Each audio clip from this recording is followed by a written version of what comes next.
troisième et dernière partie de l'Africa Newsroom. Merci si vous nous rejoignez. Willy Elfej Miabatoussa, Mieri Mayulu Nyamba, Bedel Baouna m'accompagne depuis le début de cette émission. Merci d'être resté sur ce plateau. Sans plus tarder, le Zoom.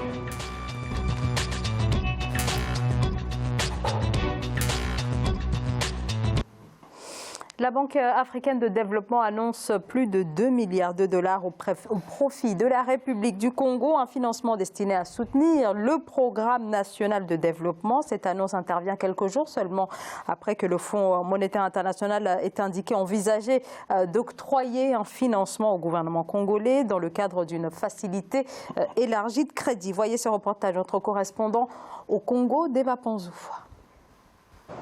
Sous réserve de son conseil d'administration, la Banque africaine de développement mettra à la disposition du Congo un montant de 2 milliards de dollars pour soutenir le programme national de développement 2018-2022 à condition que le pays conclue un accord avec le Fonds monétaire international. Le pays de Congo fait partie de pays fondateur de cette banque.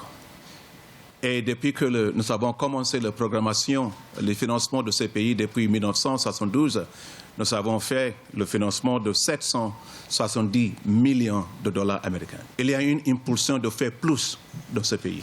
Donc je voulais vous assurer que la Banque africaine de développement sera là. La Banque africaine de développement a sollicité la participation du Congo à l'accroissement de son capital au cours de la rencontre entre son président Akinwumi Adesina et le président Denis Sassou Nguesso le 11 mai 2019 à Oyo, au nord du pays. La BAD s'est aussi engagée à accompagner le Congo dans la mise en œuvre de tous ses projets de transformation. Je ne vois pas aucune raison pour laquelle le Congo fait l'importation de produits de denrées.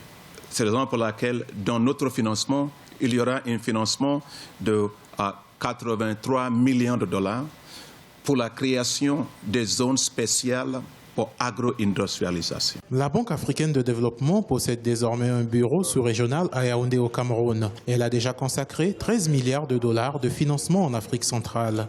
Akinwumi Adesina a entamé une tournée en Afrique centrale du 10 au 18 mai, quelques semaines après l'engagement de la BAD à investir 4,4 milliards de dollars dans le cadre de sa stratégie 2019-2025 visant à soutenir le développement en Afrique centrale. Alors, un soutien qui intervient après celui du FMI, Willy Elfej Miabatoussa. Pour autant, est-ce que cela veut dire que le Congo marque, ou en tout cas a fait un pas vers plus de transparence dans ses comptes publics, qui était quand même l'une des conditions posées notamment par le FMI qui a donc conditionné son soutien à cette condition-là? C'est toujours assez complexe de parler de la situation du Congo, notamment économique, puisqu'on sait qu'elle subit aujourd'hui une crise assez importante. Et pour revenir à votre question, est-ce qu'il marque des points? J'ai envie de dire oui. Oui, dans la mesure où certains efforts ont été mis en œuvre. Après, les efforts, est-ce qu'ils sont suffisants? Je dirais non. Mais il faut quand même remarquer qu'il y a eu un processus qui s'est mis en place, puisque bon, quand on parle par exemple du montant de la dette congolaise aujourd'hui, parce que c'est de ça dont il est question, oui. Nous parlons de la BAD qui prévoit d'octroyer une certaine somme au Congo-Brazzaville, mais qui met en exergue aussi, si vous voulez, la conclusion à venir avec le FMI. Donc ce qui soulève donc la question de la fameuse dette congolaise que l'on détermine environ à 9 milliards de dollars d'après... 120% du PIB. Alors, pour être plus précis, on était à peu près 110% du PIB en 2017 et il semblerait que ça a été ramené en 2018 à 91%. Mais la somme reste conséquente puisqu'on parle quand même de 9 milliards environ. Donc non, mais il y a encore beaucoup d'efforts à fournir dans la mesure où qu'est-ce que le FMI qui doit donner sa décision bientôt propose comme condition au Congo? C'est poursuivre justement la série de réformes. On parle d'assainissement des dépenses publiques, mais surtout une question épineuse qui est celle de la restructuration de la dette congolaise. À ce niveau-là, on peut dire que des efforts ont été faits puisque la Chine a accepté le 29 avril dernier de rééchelonner sa dette. Il ne manque plus qu'à obtenir l'accord des traders qui sont aussi justement détenteurs d'une partie de la dette congolaise, donc à hauteur de 30%. Mais moi, le point qui m'intéresse et qui peut-être va, je pense, focaliser les attentions du plus grand nombre, c'est surtout celui de l'assainissement des dépenses publiques. Et qui dit assainissement des dépenses publiques, on en vient à la question épineuse de la lutte contre la corruption. Car d'aucuns pourront dire que la situation économique est uniquement le fait de la baisse des revenus pétroliers, mais si on est, j'ai envie de dire, clair et honnête, il y a aussi la question de la gouvernance qui est à souligner, à mettre en exergue. Et à ce niveau-là, est-ce que le président Denis Sassou Nguesso a fait les efforts qu'il fallait? Moi, je serais tenté de dire que non. Pour une raison toute simple, déjà, quand on parle juste du mode de fonctionnement, de gouvernance, son équipe aujourd'hui aux commandes est composée de beaucoup d'individus. Certains sont cités dans des scénarios plus ou moins néfastes concernant la manière dont ils ont géré le pays. À ce niveau-là, il doit montrer des signes, il doit montrer une volonté, d'accord, d'agir et de pouvoir aussi, j'irais montrer patte blanche à ce niveau-là. Bedel Baouna, pardonnez-moi, sur ce soutien de la BAD. Il n'est pas encore acquis. Dans le reportage, on a bien entendu le mot condition, à condition que le Congo signe un accord avec le FMI. Or, le FMI traîne les pieds, et pour cause. Le soutien également du FMI qui doit être là aussi validé en conseil d'administration. Et ça, ce n'est pas encore acquis. Oui. Ça, on est encore dans les paroles, dans les discours. Voilà un pays, le Congo-Brazzaville, qui, presque en 20 ans, 30 ans, a bénéficié de plusieurs financements des institutions internationales. Il y a moins de 10 ans, il y a 9 ans, le Congo a accédé au statut de PPTE, pays pauvre très endetté. Ce qui a eu pour conséquence d'effacer une grande partie, ou sinon une grosse partie de la dette. Donc, ce qui lui a donné de l'air, de respirer. Quelques années plus tard, le Congo coulait. À qui la faute? Donc, vous prenez, là, vous permettez, je vais être un peu virulent, vous prenez les budgets des 5 pays les plus puissants au monde, de la France, des États-Unis, la Chine, le Canada, vous donnez au Congo, rien ne marchera. Rien. Parce que les gens sont cupides, voraces. Il y a un problème majeur au Congo, c'est le clanisme, le clientélisme, donc je veux dire la corruption. Et au Congo, on a dépassé le stade de la corruption. En fait, on est au stade du pillage systématique des deniers publics. Donc je ne vois pas comment le Congo pourrait être redressé avec les mêmes gens qui ont coulé le navire. Je ne sais pas. Nyeri Mayulu Nyamba. Ce qui est surprenant, quand on a cette information de la BAD, qui veut investir 2 milliards de dollars au Congo, c'est ce que vient de dire mon collègue. C'est qu'on va investir dans un pays en allant vers des acteurs publics, politiques qui gèrent ce pays, qui sont les mêmes qui ont ramené ce pays-là dans la situation où il se trouve. Il y a 9 ans, ils ont bénéficié d'un effacement de dette. Ils sont redescendus à un niveau de 20% de dette par rapport au PIB. Aujourd'hui, ils se retrouvent à 110% 9 ans après. Il faut se poser la question de la compétence des gens qui sont toujours les mêmes 9 ans après. Commencez par M. Sassou Nguesso, M. Bouya, M. Lucien Ebata, qui est le président du comité technique qui négocie avec le FMI. Mon collègue tout à l'heure a cité un chiffre que j'ai retenu, que j'ai vu aussi, de dette publique du Congo.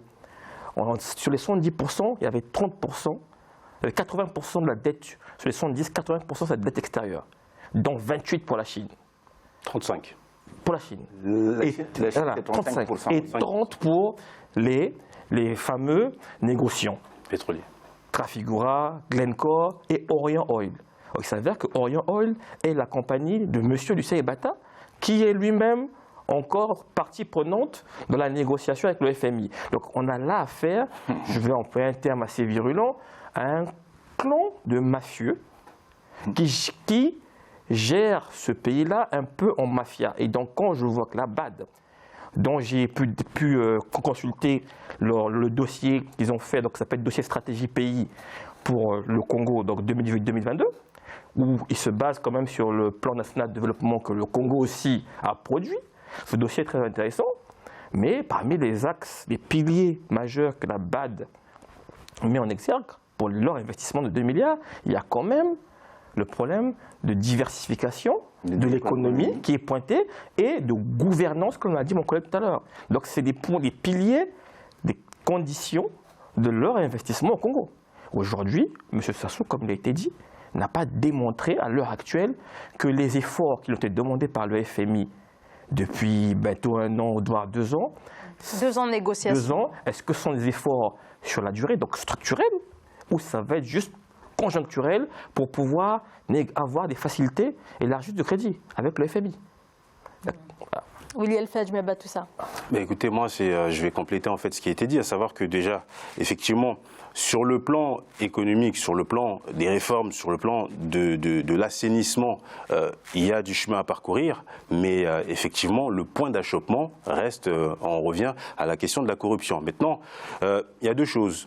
C'est soit le président Denis Sassou Nguesso prend des mesures drastiques en se séparant, et qui puisse se départir d'un certain nombre d'individus qui, on sait, ont montré leur incapacité à faire montre de responsabilité quant à la gestion de la chose publique, soit j'ai peur que les atermoiements avec le FMI ne se poursuivent, car il faut rappeler qu'il n'a pas été acté. On se rapproche d'une conclusion, mais il reste attentif, d'autant que le FMI continue d'émettre un certain nombre de recommandations qui vont de pair avec les éléments que je viens de souligner, puisqu'il parle d'inclure une bonne partie de la société civile dans les différentes réformes à venir. Pourquoi? Pour sortir un peu, si vous voulez, de ce carcan dans lequel on semble être engoncé, et aussi permettre aussi, je pense, un peu plus de transparence quant à ce qui est mis en œuvre pour pouvoir relever le pays. Donc les enjeux sont cruciaux, et on a parlé de mesures audacieuses. C'est le FMI emploie des mesures audacieuses, mais moi je dirais, en ce qui concerne le président Denis Sassou Nguesso, qu'il faut des mesures courageuses. Et ces mesures courageuses nécessitent de prendre des sanctions et aussi poser des actes clairs qui donnent une grille de lecture un peu plus transparente quant à l'avenir. Sinon, nous resterons sur de la communication et des éléments de langage. Moi, je ne crois pas à ces mesures courageuses. Voyez-vous, quand on veut lutter contre une maison moisie, pourrie, je crois qu'on commence par le toit. Et le toit, au Congo, simple image, métaphore, le toit au Congo, c'est M. Sassou. Donc c'est lui-même qui corrompt. Il est le corrupteur. Voyez-vous, j'avais participé à une émission quand il a lancé la fameuse campagne de lutte contre la corruption au Congo. Ils ont un terme très populaire au Congo, les antivaleurs. Voilà. Avant, je ne savais pas ce que c'était. Et je sais combien de temps je passe devant le dictionnaire. Donc, des antivaleurs, ok. Mais vous voulez lutter contre des antivaleurs, oui, mais il faut commencer par le premier d'entre eux. Et c'est lui-même le corrupteur. Comment vous pouvez-vous avoir quelqu'un, vous l'avez dit, dans un gouvernement qui est mêlé à des scandales? Mais pour reprendre le terme de la mimierie, mais mafieux, on est en plein mafia. Donc, voyez-vous, le FMI ne peut pas demander à M. Sassou de lutter contre la corruption, puisque c'est lui-même le corrupteur. Demander à M. Sassou de lutter contre la corruption, c'est comme si on demandait à un parrain de la mafia de sacrifier quelques-uns de ses subordonnés, de ceux qui lui rapportent des sous, ou bien la matière première. Non, je ne pense pas.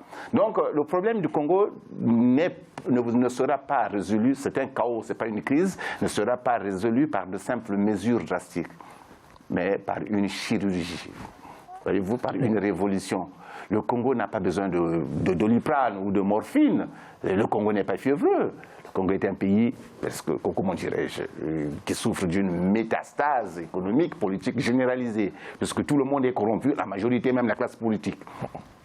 Il faut une révolution. Sans ça, vous avez beau donner des milliards et des milliards au Congo, rien ne gênera. Pas même les arachides nous pourront pousser. Mieri Mayulu Nyamba. Pour aller dans le sens de ce qui est dit, si le FMI a élargi en 2010 le Congo, le FMI et le Club de Paris, on nous a quand même, ce pays a bénéficié de 10 milliards quasiment de dettes qui ont été effacées. Aujourd'hui, on est reparti dans la même dans le même problème, 9 ans après, encore le même niveau d'endettement. Ce pays est géré par les mêmes personnes depuis 22 ans. Donc c'est un gouvernement... Mais pourquoi le FMI ne parvient pas à se prononcer clairement? Ça fait 2 ans que les négociations ont été entamées et à chaque fois, c'est voilà, les conditions qui sont... Pourquoi ne pas se prononcer clairement pour un non, par exemple? Puisque là, effectivement, il y a ces doutes qui persistent encore. Moi, je serais un homme politique congolais, j'aurais compris que le FMI, justement, ne veut pas aider le Congo à effacer, à aider, parce qu'il y a des pays qui négocient, qui entament des négociations avec le FMI. Au bout d'un an, au moins d'un an, ils signent. Sauf le Congo, ça fait 2 ans. Parce que le FMI, ils ne sont pas aussi bêtes, ils ne sont pas aussi aveugles. Ils savent ce qui se passe au Congo. Qu'on a beau donner des milliards au Congo, ils disparaîtront. Pourquoi? Même les milliards promis par la BAD, certains 220 millions, je crois, de dollars, vont servir à la construction du pont Kinshasa-Brazza, qui n'est pas une urgence selon la RDC. Il n'y a qu'au Congo-Brazzaville que l'on s'active. C'est pour prouver justement à la BAD que nous avons besoin de cet argent-là, en fait. Mais ils ont leurs arrière-pensées, ils ont leur idée derrière la tête, qu'en présentant ce projet, que nous allons soutirer Donc, ce sont des projets bidons, fallacieux, non, mais vous l'avez dit. Qui ne sont pas prioritaires, en quelque sorte. Un dernier mot, vous l'avez dit, c'est que, effectivement, le FMI, comme nous tous, est informé de ce qui se passe au Congo, que les acteurs publics en place au Congo sont les mêmes qui corrompent, sont les mêmes qui font de l'évasion fiscale, l'évasion de capitaux publics, c'est les mêmes qui se retrouvent dans les paradis fiscaux avec les Panama Papers et autres, c'est les mêmes noms qui ressortent. Donc le FMI aujourd'hui a face à des acteurs publics qui ne sont pas, je pense, du point de vue du FMI, ne sont pas à la mesure de décisions courageuses et révolutionnaires qui doivent être prises pour sauver ce pays-là. Merci beaucoup à tous les trois. Fin de cette émission. Un grand merci à vous, Myeri Mayoulou Nyamba. Je rappelle que vous êtes conseiller municipal en France dans la commune de Noisiel. Un grand merci à vous également, Bedel Bayouna, analyste politique et critique littéraire. William Fejmiabatoussa, merci beaucoup. Je rappelle que vous êtes consultant en marketing. Et merci à vous, bien sûr, de nous avoir suivis. Merci de votre fidélité. Je vous retrouve demain. Très belle soirée. Merci.